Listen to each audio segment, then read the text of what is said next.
आहे की आधी आपण अनिवार्य केली होती, काल जो GR काढला त्यात अनिवार्यता काढून टाकली आहे। आता आपण असं म्हटलेलं आहे की कुठलीही तिसरी भारतीय भाषा तुम्हाला शिकता येईल। 3 भाषेचं सूत्र नवीन जे काही शैक्षणिक धोरण आहे त्यांनी केलं। ज्या नवीन शैक्षणिक धोरणामध्ये मातृभाषा ही अनिवार्य आहे, त्याच्या व्यतिरिक्त 2 भाषा, त्यातली एक भारतीय भाषा असली पाहिजे। एक स्वाभाविकपणे आपल्याकडे इंग्रजी लोक स्वीकारतात, त्यामुळे कुठलीही तिसरी भारतीय भाषा, त्याच्यामध्ये आपण पहिल्यांदा हिंदी म्हटलं होतं कारण हिंदीचे शिक्षक आपल्याला मोठ्या प्रमाणात उपलब्ध होतात, पण आता आपण ती अनिवार्यता काढून टाकलेली आहे। कुठलीही भारतीय भाषा तिसरी भाषा म्हणून शिकता येईल। त्याकरता 20 विद्यार्थी असले तर शिक्षक देखील दिला जाईल, ऑनलाईन पद्धतीने देखील ट्रेनिंग दिलं जाईल। त्यामुळे आज जो बदल आपण केलेला आहे तो तिसऱ्या भाषेमध्ये हिंदीची अनिवार्यता काढण्याचा आणि कुठलीही भारतीय भाषा शिकण्याचा पर्याय आपण विद्यार्थ्यांना दिलेला आहे। मला एकच गोष्ट सांगायची आहे की आपण सगळे लोक इंग्रजीचा पुरस्कार करतो आणि भारतीय भाषांचा तिरस्कार करतो, हे योग्य नाहीये।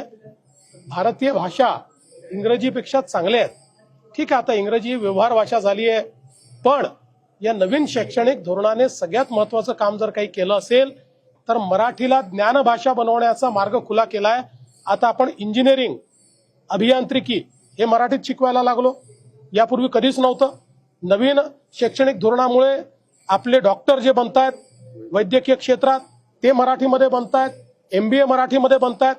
म्हणजे नवीन शैक्षणिक धोरणाने मराठीला वैश्विक भाषा, ज्ञानभाषा आणि अर्थकारणाची भाषा बनवण्याचं दालन उघडं केलंय आणि महाराष्ट्र सरकारने ते स्वीकारलेलं आहे।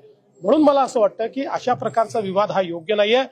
आपण तुम्ही जर तोच GR बघितला असेल तर त्यात सांगितलंय कुठल्याही प्रकारची शाळा असो मराठी अनिवार्यच असेल, ते मराठीला पर्याय नाहीये, हिंदीला मात्र पर्याय दिलेले आहेत।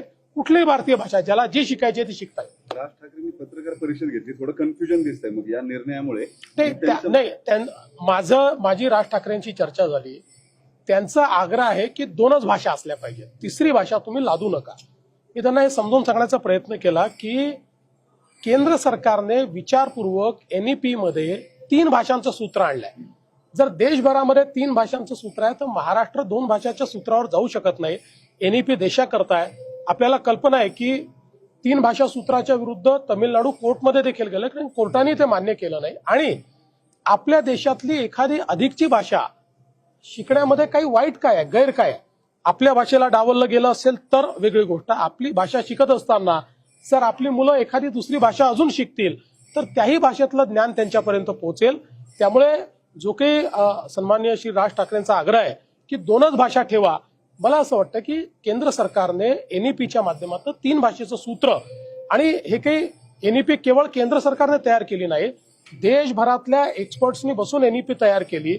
ती करत असताना कॉग्निटिव्ह पॉवर माइंडची किंवा मुलांचं मस्तिष्क कसं डेव्हलप होतं, त्याच्यामध्ये त्याची सायकोलॉजी काय, अशा सायंटिफिक गोष्टीचा विचार केल्यानंतर मग हे धोरण या ठिकाणी तयार झालेलं आहे। हे धोरण तयार करताना एक्सटेन्सिव्ह जवळपास 3 वर्ष चर्चा झालेल्या आहेत, त्याच्यावर सजेशन ऑब्जेक्शन झालेले आहेत आणि त्यानंतर 3 भाषांचं सूत्र आपण स्वीकारले। प्रधानमंत्री